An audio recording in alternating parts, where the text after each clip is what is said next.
just in time for the Johnny Brew Show.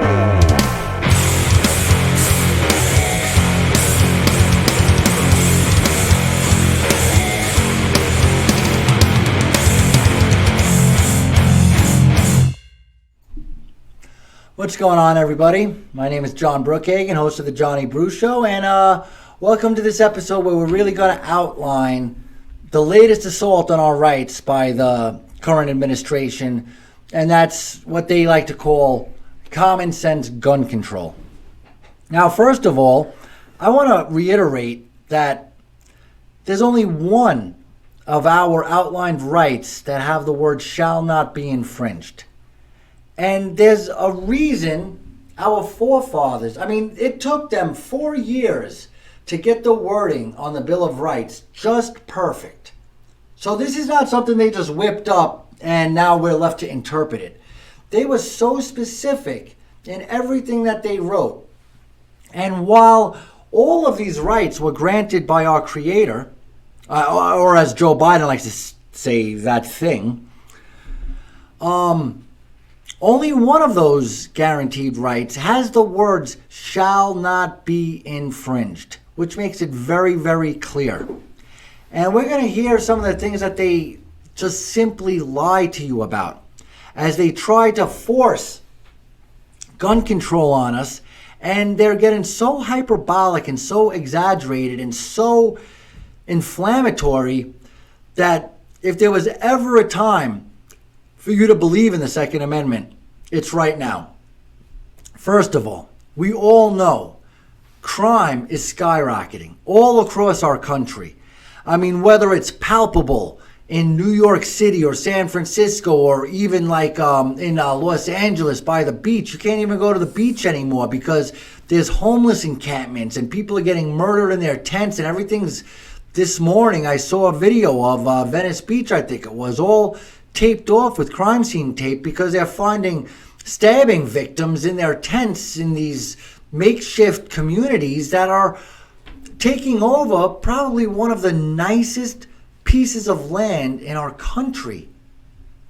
The California coast, the pinnacle of freedom and convertibles and, girls clad in bikinis running down the beach and surfers and Ferris wheels and cotton candy and skateboarders, volleyball players, handballers, and drug addicts. It's all, you got the diversity you were looking for in America. You had that at the Southern California beaches. Beautiful people, beautiful diversity. And like I said, there were drug addicts there too, and there were volleyball players and skaters who were a little bit rougher around the edges than the weightlifters, and everybody used to go down there. And like I said, even some drug dealers and drug addicts, and it wasn't even a big deal. But now, through equity, thanks to equity and defunding the police and having democratic leadership, minimum wage, you're going to have now nothing but drug dealers, drug addicts, and homeless people. You can't even go there. You're afraid you're going to step on a hypodermic needle because they're giving away needles for free because they have to have clean needles. But it's not like they take the clean needles, use them, and dispose of them properly. They take the clean needle, they use it, they throw it on the beach. Why not? They don't even need to clean the needle or fix the needle or do better. They can just go to Governor Gavin Newsom and say, hey, may I please get some more needles? And they give them more needles. And then they use them and then they throw them out. And we're so worried about plastic straws killing sea turtles when they're just giving out hypodermic needles that are ending up in the ocean, on the beaches, and everything else. Now, what is the reason for this rise in crime? What is the reason for the rise in burglaries, the rise in rape, the rise in trespassing, the rise in shoplifting? Jen Psaki, what is the reason for the rise in crime? Play tape. And this week. Whoops. Hold on one second. Let me just fix that right. I think we got it right now. And, I could preview the thing, but I want you to hear Jen Psaki say it because I feel like it carries much more weight when you hear it from the horse's mouth. And that's a saying. I'm not calling Jen Psaki a horse. Am I? How we doing, lovely producer? You ready to play tape? All right, go ahead. Let's hear what Psaki says is the reason for the rise in crime. The reason is that there's been actually a rise in crime over the last 5 years, but really the last 18 months. And so it's an opportunity for the president to speak to.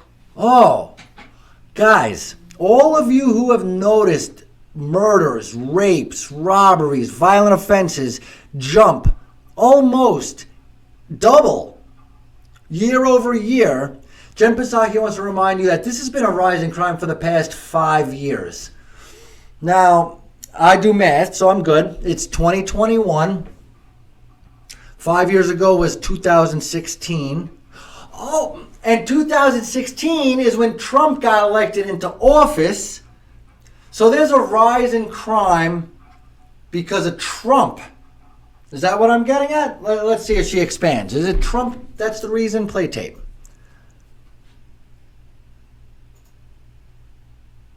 What he's going to do to help address that. And as we've seen around the country, it is a concern of many Americans, Republicans, but also Democrats too, not necessarily through a partisan lens. It was something that President felt it was appropriate to speak to and tell the American people what he's doing to help address. Would he be approaching this a little differently than he did perhaps in '94 when there was another crime wave that Democrats responded to? I mean, can you talk to how his approach might change? All right. First of all, she's almost asking a tough question. What she should say is last time there was a crime wave, Joe Biden passed the Biden crime bill, which was 3 strikes you're out, which was search if you have a gang tattoo and stuff like that, and expanding death penalty cases in a plethora of different crimes, making it more than just capital murder. And so she should have said, is Joe Biden going to be as tough on crime as he was in 1994, which is what she meant to say. And also, you notice, Psaki is still blaming it on Trump. Go ahead, play tape. Well, I'm not going to get ahead of his comments or remarks later this week, but it is an area where the president feels a great deal of the crime we're seeing as a result of gun violence. You can expect he'll speak to that and his commitment to continuing to address gun violence and gun safety in the country. And certainly a long time has passed since the crime bill in '94. He's spoken himself to differences, things he would stand by, things he might do differently. But I wouldn't see this as a response to that as much as a conveying to the American people what he's going to do now to help address the rising crime we've seen over the last year and a half. And I just wanted to... Oh, whoa, she slipped. She said year and a half, which, whatever. She was supposed to say 5 years, remember? Her talking point. And number 2, notice how many times she said gun. Now, the question was about crime. Property crime, violent crime, stabbings, rapes, and murders and assaults with a deadly weapon. Did you hear she said gun 6 times in 15 seconds? She said gun 6 times in 15. The question wasn't about guns, and guns don't commit crimes, do they, John? No. It's kind of like the first step to confiscating everyone's guns is turning the public perception of guns in a negative way. So I feel like that's partly what she's trying to do, just to start that. Start the conversation. As into, you can't confiscate everybody's guns if you don't know who has guns. So a registry would also be a part of that groundwork. You want to talk about root causes of why we got our guns taken away 10 years from now? Well, we could address the root causes right now, such as changing public perception, getting a registry of who owns guns. And again, this wasn't a gun question. This was a crime question. All right? But let's see if what Psaki says. She was asked the next day about this. And one last thing I forgot to address was, you notice how she answered the question about the crime bill and how Biden said, there's some things he stands by and some things he would do different. If you guys didn't pick up on it, and if I didn't point it out for you, you might have missed. That is them asking the tough question. The reporter saying something, hinting at the 1994 way Joe Biden handled it last time, and Jen Psaki saying he kind of remembers what you're talking about, and he would kind of do some stuff different and kind of probably do some stuff the same. That was the grilling, and that's as good as you're going to get. All right, here's Psaki from the following day. The president feels a great deal of the crime we're seeing is a result of gun violence, but the stats show it's not just gun crimes. So why does the president think there's been a 30% increase in car thefts in D.C., 47% increase in robbery in New York City, or a 98% increase in rapes in Atlanta? Well, first, I think if you look at a number of cities across the country, it is actually driven by gun violence. Take St. Louis. In 2021, 96% of homicides where the instrument is known were committed using a firearm. In New York City, from March 2020 to March 2021, shooting incidents have jumped 77%. The city recorded more than 1,500 shootings in 2020, 97% more than 777 in 2019. There are major cities across the country where gun violence is absolutely the driver, where it is absolutely increasing. And that will be a central part of what he'll talk about when he delivers his remarks tomorrow. All right. So notice Peter Doocy's question again. And you could tell he's doing it just the way I'm doing it, by framing it about rape or robbery or, crimes that typically don't involve a gun are skyrocketing. And Jen Psaki keeps bringing it back to guns. And notice she even slipped because one of her talking points is that guns are the driver for these things. And that's her talking point. So she accidentally used her talking point that she's been practicing in her head when answering Peter Doocy's question. I mean, did you notice when she said, the way she's talking? And like you said, she's planting seeds of viewing guns in a bad way to change public perception, which they've been doing for years. Yeah, it just shows that these crimes, show that it's not just guns that are committing the crimes, because he brings up all the statistics about how there are all these other crimes that don't have anything to do with the gun, so... Right, and, guns don't commit crimes. I mean, guns are a tool. I keep hearing over the week of the news, it didn't even make the cut. But we reported last week or 2 weeks ago that a federal judge in San Diego ruled that the assault weapons ban in California was unconstitutional. And it was a great win for the NRA, for Second Amendment and gun owners and everything else. And unbelievably, the Ninth Circuit Court jumped into action, and in less than a couple of weeks, they've already overturned that ruling, which obviously means it's going to go to the Supreme Court, and hopefully they take the case. And that just, and the Ninth Circuit Court is now officially 100% just an activist judicial system. It's not interpreting the laws the way they're supposed to. They're just kind of making the laws according to their own platform, or whatever the case may be, the Democratic platform. Is there most? Yeah, because here's another thing that is not affecting crime whatsoever. I can tell you definitively. Ghost guns, 3D printed guns, build-at-home guns, and braces for people who may be injured or something to improve their accuracy. These things are not the reason rapes are going up in all of our major cities. Yet, here's what Psaki has to say. And given everything that is going on with guns, without guns, does the president still think that this is the best time to end cash bail? I don't think I have any new position on that for you, but I'm happy to check and see if there's anything more to report. So his stated position from his website, which is that basically end cash bail, he wants to lead a national effort to end cash bail and reform the pretrial system, that stands? I don't have a new position for you, but I'm happy to check for you. And so for people who are watching who might be worried about a rise in crime, what does the president think is a deterrent to committing a crime if there's no cash bail in place? Well, let me give you just a sense to the degree I can, because we're still finalizing the specifics.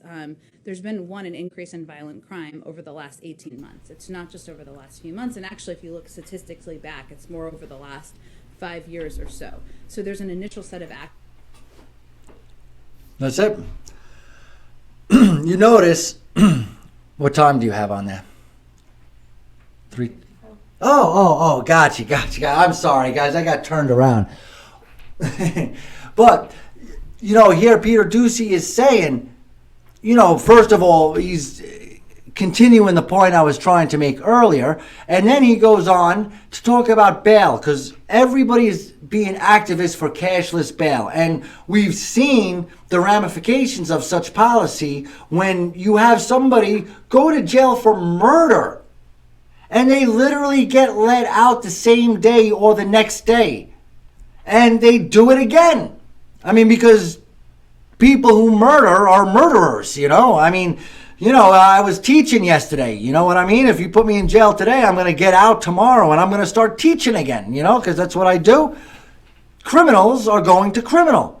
So if you let them out of jail, especially if they got a murder charge hanging over their head, they're going to do as much criminal stuff as they can before in order to prepare for their families or to get away and move or to get back or get revenge on whoever they got to get revenge on before they end up going to jail. And Peter Doocy simply says, what is the motivation for people not to commit crime? Why wouldn't they commit crime? All right, and now this is where Psaki addresses the super emergency ghost gun, do-it-yourself gun, and braces gun control laws, because that is what is driving up drug use, rapes, and robberies. Play tape. Actions the president has announced to date to address gun violence back in April, strengthening regulations on ghost guns, stabilizing braces that make firearms more lethal, investing money in community violence intervention programs, an investment that he thinks can be quite effective. He's talked about for decades, and I think you'll hear him talk about more tomorrow, supporting additional funding for community policing through his budget request and helping state and local governments keep cops on the beat. So yes, we believe that a central driver of violence is gun violence and is the use of guns. We're seeing that statistically in a lot of areas, but he also believes that we need to ensure that state and local governments keep cops on the beat, that we're supporting community policing, and that's a key part of it as well. And just the last one, you just said again, you guys want to keep cops on the beat, but there are reports that big cities are having a very difficult time recruiting officers right now, and there are many other reports that morale is at an all-time low in big police departments. So why does the president think that there's low morale with police officers on the beat? I don't think we're the right entity to give an assessment of that. I'd certainly look to the police departments to give that assessment. But what I would say to you is that the president has never supported defunding the police. He's always supported community policing programs. He's supported giving funding to states and localities around the country, including through his American Rescue Plan, because he thinks there is an essential role to play for community policing. Do you see? I know I sound like a broken record, but it's gaslighting. Like, one thing. We all heard Joe Biden say, and I quote, he said, reimagine policing, redistribute funds, reallocating funds. And we heard him say all of this when he was on the campaign trail for president a year ago. How can they say that to us with a straight face? And Peter Doocy, it's not like when Trump was in office, they were all trying to get Trump, get him to lie, get him to trip over his words, trying to fool him or, be malicious. Peter Doocy is not doing any of those things. Peter Doocy is simply asking basic, obvious questions. And then how dare she end by saying, Peter Doocy says morale is low, thanks to BLM and the Democrats and the progressives. What does the president have to say about that? And she says, I would direct those questions to those entities. Like, this is a nationwide problem. This isn't like a just in Chicago problem or just in San Francisco problem. Crime is up across the country, and police are retiring and quitting and not enrolling at record numbers that we've never seen before. And the White House can't address that? That's not their place to address it? You know why? And if you listen to the Johnny Brew Show for any length of time, you know why. It's because they're trying to dismantle the local police force in order to institute a federal police force. It's really, it makes me, why don't you tell me what you think? Please, go down in the comments. Let us know what you think, because I really want to know if I'm the only one who's seeing this stuff, because every time they say these certain things that you know is untrue, and you're going to see the next day, she not only doubled down on what she just said, which is pure malarkey, but the gaslighting goes to the next level the next day. And you pay attention, because I'm going to have you respond to this, John. Play tape.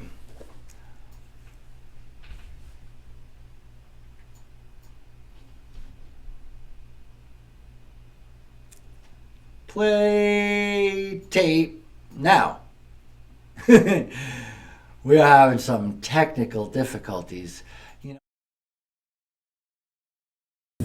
Well, I think the president believes that we shouldn't allow access to guns to those criminals who are currently illegally buying them from some dealers across the country. And part of his announcement is taking steps to do exactly that. But part of his announcement is also ensuring there's specific guidance to communities across the country to ensure that they have funding to get more community police around the country. Something that was supported by the American Jobs Plan that was voted into law by Democrats just a couple of months ago. Some might say that the other party was for defunding the police. I'll let others say that, but that's a piece. Go ahead.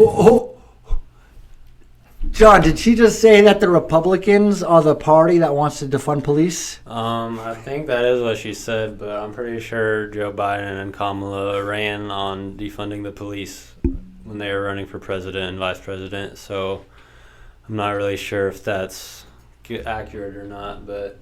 All right, let me ask you another question.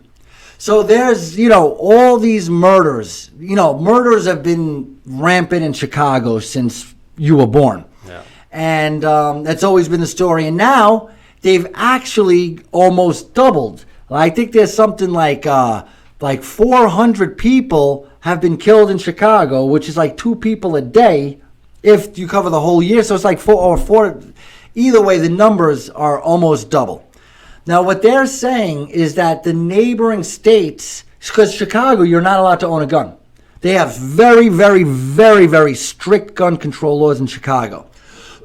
What they're saying now is that because neighboring states don't outlaw guns, that everybody from Chicago is getting these guns in other states and then bringing them back to Chicago and killing them. So just because the states who let you own a gun aren't having all these murders, they're still at fault for neighboring states having murder. Does that make sense to you?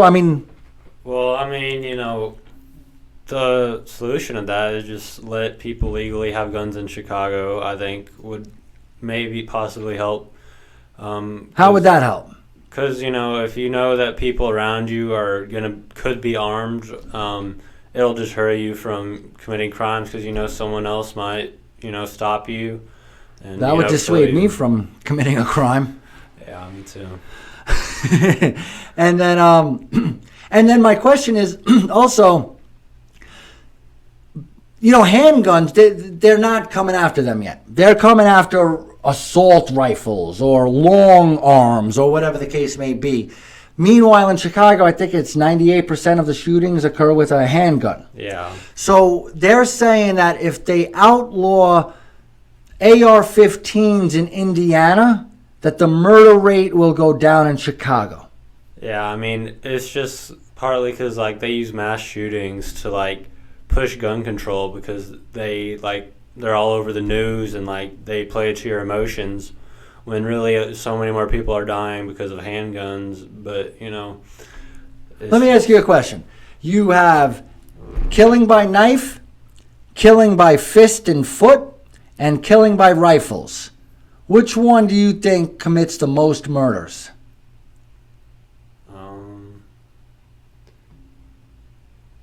Honestly, I'd say knife, maybe. Yeah, it's actually killing by feet and foot. Guess what kills the least? guns. Yeah, well, long rifles, the AR-15s and the things that they're talking about. There's about double. You take all the murders by rifle in the country, I think it's 400. And then I think, and don't quote me on these numbers, but they're pretty close. It's about 400 rifle deaths per year in America, about 800 stabbing deaths per year, and about 1,200 fist and foot kicking, like just duking it out deaths per year. So I don't, and again in Chicago, it's all handguns. So I don't think outlawing AR-15s in Indiana is going to have much of an effect on the crime in Chicago. But nonetheless, we have, and I don't think it's Republicans trying to defund the police. But thanks, Jen Psaki. I don't know how that's going to go over. It's just more proof of your literal gaslighting and projection. All right.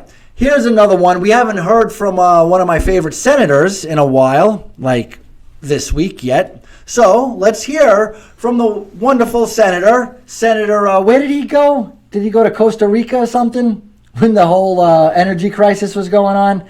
And Cancun or something. And one of my favorite memes is seeing Ted Cruz in the braided hair at Cancun while everybody's freezing. And I thought that was pretty funny. And of course, people freezing to death in their homes because of windmills is not all that funny, but I could take a joke if you're going to tease Ted Cruz.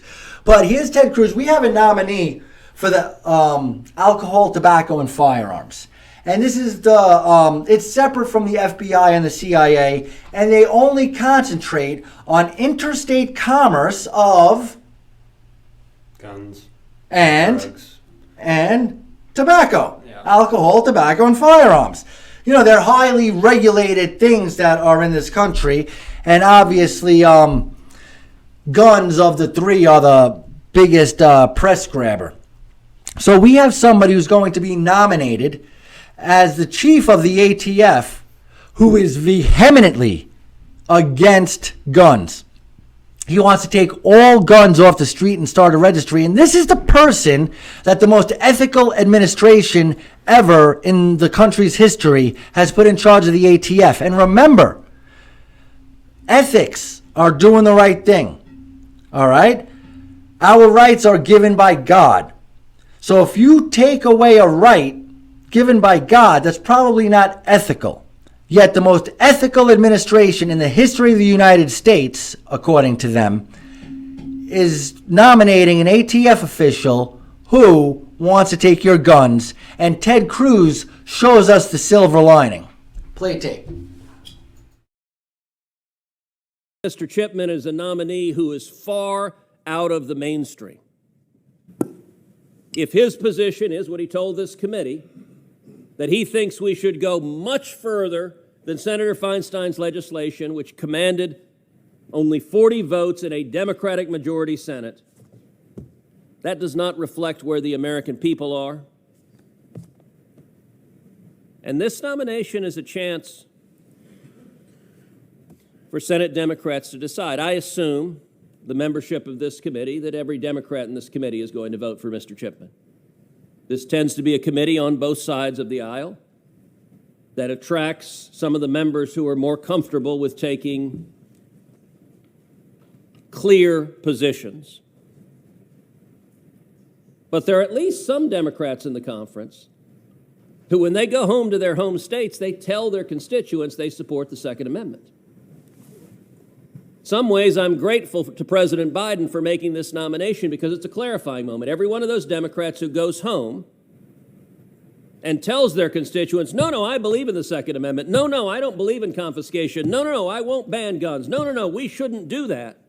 Well, we got a nominee who supports confiscation, who wants to ban guns, who wants a registry, and who was appointed to carry out Joe Biden's promise, bingo, we're coming after your guns. So now it's a chance for each of the 50 Democrats to decide. I mean, that is a very, as usual, well-articulated point by Senator Cruz. I mean, these votes by the Senate for cabinet positions, you need a simple majority. And somebody like this, who is absolutely against the Second Amendment, needs every single Democrat to vote yes, because every single Republican is going to vote no. And like he says, whether you're talking about Arizona or West Virginia or Alabama, there are some red states with blue senators. And these blue senators maintain their position. Joe Manchin, I'm talking to you. Kirsten Sinema, I'm talking to you. You go back and you tell your constituents who love their guns that you are pro-Second Amendment. But as Senator Cruz says, this is a clarifying moment. We will get to see how you vote on this nominee. And if you vote to affirm this nominee, you are not pro-Second Amendment, and therefore you're going to lose your Senate seat in the red state you come from. Because the only place you have is to be a moderate Democrat. Checks and balances, people like it. That's why every time a president's midterm, they lose the House. The president always, not always, but almost always wins presidency and wins the House, and then loses the House in 2 years. It happened with Trump. It's about to happen with Biden. It happened with Obama. It's just the way it goes. That's why they're pushing this infrastructure bill. That's why they're pushing everything. Yeah. I've never seen so much action in Washington in 5 months. Holy cow, talk about spending money. All right, so then here's Biden. And Biden, this is, I've been saving this for the finale because it is these Biden quotes. I got 3 videos of Joe Biden to play for you, and one is more ridiculous than the next. And let me tell you something. I don't care if you're blue, red, or purple. You have never had a better reason to not only buy a gun, but I'm saying that these 3 clips, at the culmination of them, it is 100% a reason why we should fight to start owning RPGs, in order to start owning any kind of big, 88 millimeter, any kind of big gun, because it's not right. I mean, it's totally contradicting what the Second Amendment stands for overall. And this freaking dimwit simply does not seem to get it. Play tape. At home, here's what you need to know. I've been at this a long time, and there are things we know that work that reduce gun violence and violent crime, and things that we don't know about. But things we know about, background checks for purchasing a firearm are important. Ban on assault weapons and high-capacity magazines. No one needs to have a weapon that can fire over 30, 40, 50, even up to 100 rounds, unless you think the deer are wearing Kevlar vests or something. All right. First of all, you don't need 30 rounds to get through a Kevlar vest. All right? You need hollow points and you need high-grade artillery ammunition. Number 2, the Second Amendment was not made to kill deer. It's a gun is a wonderful tool to kill deer, just like a bow and arrow is. A gun is a better tool to kill an enemy soldier as opposed to a bow and arrow. All right? We do not need 50-round magazines to shoot through a deer's Kevlar vest. You're right, Joe. We need 50 rounds so that way if somebody, it could be a group of people. You could be on the Bundy compound and the FBI is illegally trying to trespass onto your property. But they didn't because the Bundy compound had 50 people with 50 semi-automatic rifles with 30-round clips. That's what you need 30-round clips for. All right? I have a gun. My favorite aspect of it is it holds 30 rounds.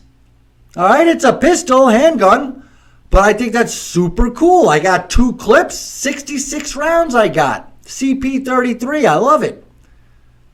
You're never going to run out of bullets. And that's a good thing if you're in a firefight.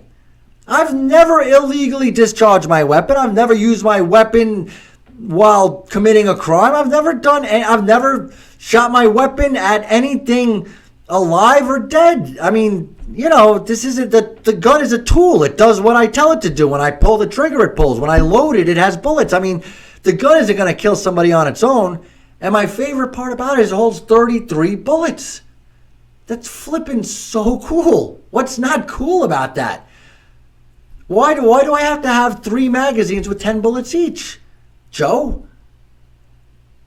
And Joe, all right, I'm talking about a little 22 caliber pistol that holds 33 guns, right? Do you think I'd be able to take on the government with my little 22 handgun? Play tape.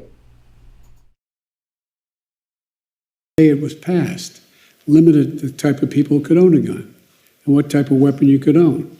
You couldn't buy a cannon. Those who say the blood of patriots, and all the stuff about how we're going to have to move against the government. Well, the tree of liberty is not water with the blood of patriots. What's happened is that there never been, if you want to think you need to have weapons to take on the government, you need F-15s and maybe some nuclear weapons.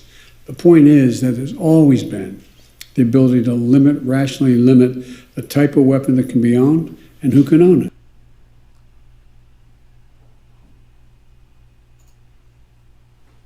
What did he say? Did he just say, first of all, did he say the tree of liberty is not watered with the blood of patriots? Because that is disgusting, coming from our president. Is there any chance we could play this again? No? Okay, hold on. Before you play it, though. He says that the tree of liberty is not watered with the blood of patriots. He says that we cannot overthrow a tyrannical government unless we had F-15s and nuclear weapons. That is my point I was making earlier. We should get RPGs. We should get tanks. The only way the government will remain constitutional is if they're scared of us. That was the whole point of the Second Amendment. I mean, the whole idea is if we have a democratic republic, we vote these people in. And we have elections every 2 or 4 years. So that way, if we don't like what they do, we can get new people in. It's a democracy of the people, for the people, by the people. And we have this great setup where we recycle and we get new people in. And if we don't like them, we get them out. And the people, all of the people, the 330 million Americans, we all have guns. So if we elect you in and you pull some crap like they do in Venezuela or Bolivia, where they say, oh, you elected me in and now I vote no more elections. And that's that. All right? Now, Joe Biden hasn't quite done that yet. But what's to stop him from doing it? The Second freaking Amendment. That's what. I don't care if Joe Biden has nuclear weapons, F-15s, and tanks and everything else at the ready. All right? We got 2 million people in our military with tanks and nuclear weapons. Number one, you're going to use a nuke against the American people, Joe? You're going to use F-15s for air support as you invade Denver, Colorado, or Las Vegas, Nevada? Number three, you're goddamn right. 330 million Americans, all armed with my little pea shooter 33, versus your 2 million American soldiers with your nukes. You think those 2 million American troops are going to fight me? You think they're going to fight patriots with their little AR-15s and their little pea shooters and their deer with Kevlar vests? You think they're going to nuke Las Vegas, Nevada, because we don't trust the government anymore? The whole reason why I am not in fear of you saying I'm going to just be president until the day I die, which could be any minute now, not for any other reason but old age. That wasn't a threat. The only reason our president doesn't do what they did in Venezuela or Bolivia or Cuba or Russia or China or all these beautiful utopian socialist communist utopian villages. The reason why they did it is because the population was unarmed before they made that announcement. You can't make that announcement because there's 300 million Americans who own a firearm who will fight to the death if you take away our liberty. Don't tread on me, MFer.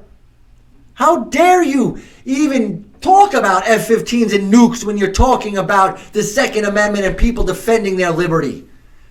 That is 100% the best argument for the Second Amendment and for zero gun control, zero right. And don't tell me some baloney about 1776 or 1791 people can't own a cannon. That's baloney. That's not true. That is just simply a fallacy, a talking point that is simply not true. Not true. If you wanted to own a cannon in 1791, you could go and buy a cannon. And I bet you could get one cheap because the Revolutionary War just ended and they don't need the cannons anymore. People own cannons. People were allowed to own cannons. The right shall not be infringed. And no progressive jerk wipe, I'm trying to think of the words I can use to explain my disdain. None of you idiots tried to pull this baloney when George Washington, Thomas Jefferson, Ben Franklin, James Madison, when they were alive. Nobody was trying to pull this, you can't buy a cannon, or you can't have an automatic weapon, or you can't have a flamethrower. Nobody was pulling that when the Founding Fathers were still here and able to explain what the hell they meant. And you can't twist their words. That video right there proves there should be zero gun control. But Psaki didn't make it quite clear, so let Biden make it clear as he continues to gaslight us. Tell us, Biden, why do cities with strict gun control have the highest rates of crime? Play tape. Discuss disrupting illegal gun trafficking. Now, the gun lobby wants you to believe that cities that are had the toughest gun laws still have the highest rates of gun violence, as was pointed out by the group we had today in our roundtable. The violence is, so they argue, why do you need those gun laws if they don't work in cities that have tough laws? Don't believe it. Here's the truth. Today's conversation with Mayor Scott of Baltimore, for example, echoed what we know to be the case and hear from mayors all across the country. Mayors have the power to help shape and enforce the laws in their cities, but they can't control the laws in neighboring cities and states, even though the gun legally bought there as often ends up in their streets. Mayor Scott says that 80% of the guns in Baltimore were acquired outside the city. Outside the city. There's little he can do about that. So we have to act. As part of our strategy, the Justice Department is creating 5 new strike forces to crack down on illegal gun trafficking in the corridors supplying weapons to cities like New York, Chicago, Los Angeles, Washington, D.C., and the Bay Area.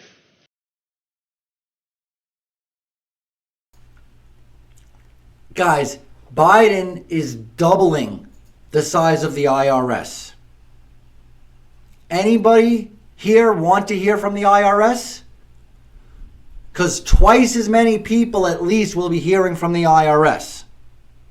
Because Biden just hired double. It's like he took the IRS and he's going to build a whole nother IRS. He just said he's building and putting together 5 new strike forces to talk about bringing illegal guns into the cities and stuff like that. Now, let me tell you something. I am fine with that. I am fine with you finding ways to slow the illegal gun. Why can't we have a war on illegal guns in our country? Why can't we get rid of all the illegal guns?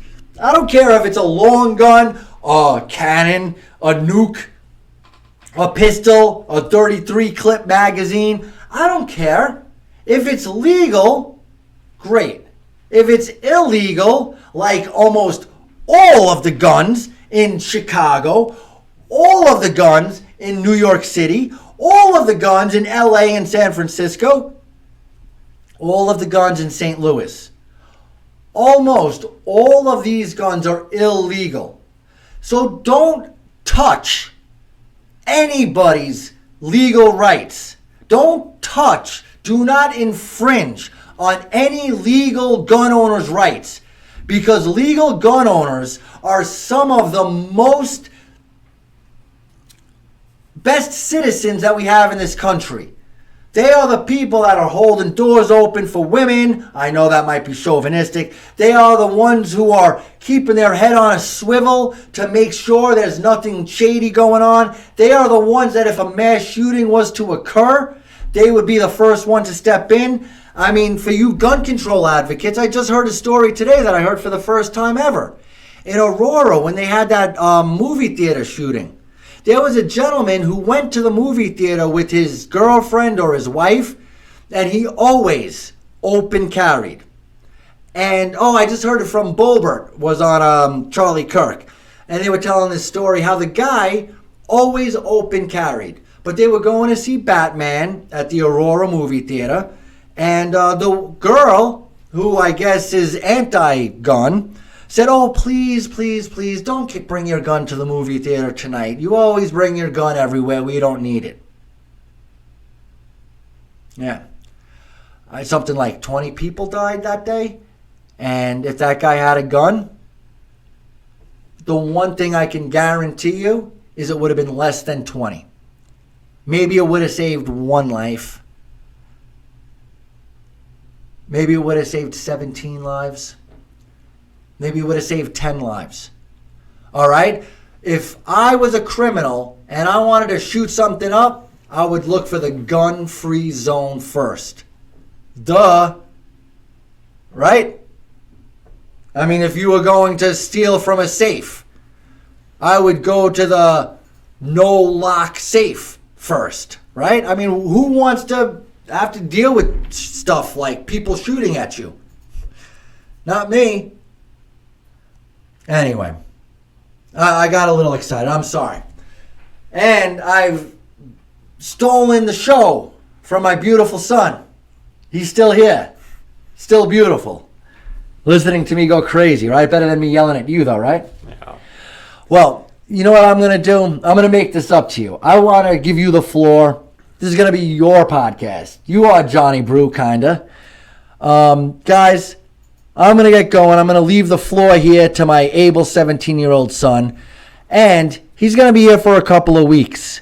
I want to hear from you in the comments. Let me know. You want him to join me for the next couple of weeks, or should I ride solo like I've been doing? All right? Let me know what you think of my son. Don't let me know what you think of me. I already know what most of you think of me. But, this was brought to you by The Meltdown with Darian Anthony, Rick Charles, Adam Caswiner, ChefCast.com, Rob Kafka, robslist.org. All right? And also don't forget, Infinity the Math Institute, where you don't get more math problems, you get solutions, especially when you attend our super fun but super intensive summer classes. 4-week program to give you the confidence you need going back into the school year where, hopefully, things get back to normal. All right, my name is John Brookhagen, and I leave you with this beautiful, strong young man, John Brookhagen. Hi, everybody. Thank you for having me on again. And, if you guys have any, questions for me, you can leave them in the comments if you want to know anything about my perspective. But, I'm just, I've, really been researching about economics and socialism and capitalism and all this, and I'm just want to learn more about it. And I think a lot of kids or adults, anyone should really learn more. Read a book. I don't know, a lot of people use social media a lot and just look through Instagram, but go do something, go work out, go read a book, you know. Recommend some books. You can read like Basic Economics by Thomas Sowell, and there are plenty of good books. But you know, just sometimes it's good to be more productive. I know it's easy to just get on a video game or just look at your phone, but there's a lot of more things you could be doing. You know, better yourself. You know, learn more about what's going on in our country and around the world, and you know, it's just really good to educate yourself and get in shape. Get in shape is like really going to change your life. It's really helped me a lot. It may be hard, you know, but you know, you can fight through it. It'll really be worth it in the end. You know, yeah. I just really feel like I'm really a strong advocate for like capitalism, and you know, I try to learn more about both sides. You know, I try to listen to people. That's what you guys should do too. Listen to both sides. There's always two sides of the story.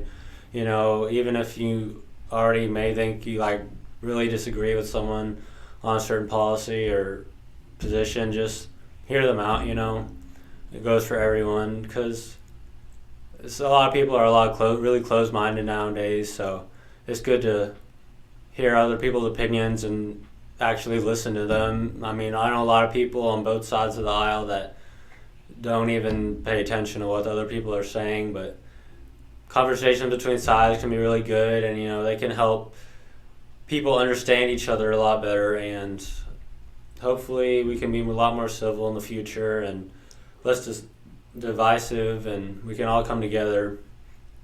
But that's what I'm hoping.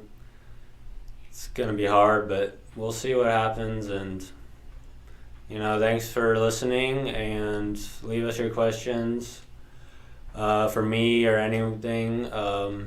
But thank you for listening, and I hope you guys have a good day or night, whatever you're doing. And I'll see you guys later. Subscribe, follow, all that stuff on Facebook. Yeah. Thank you. Bye.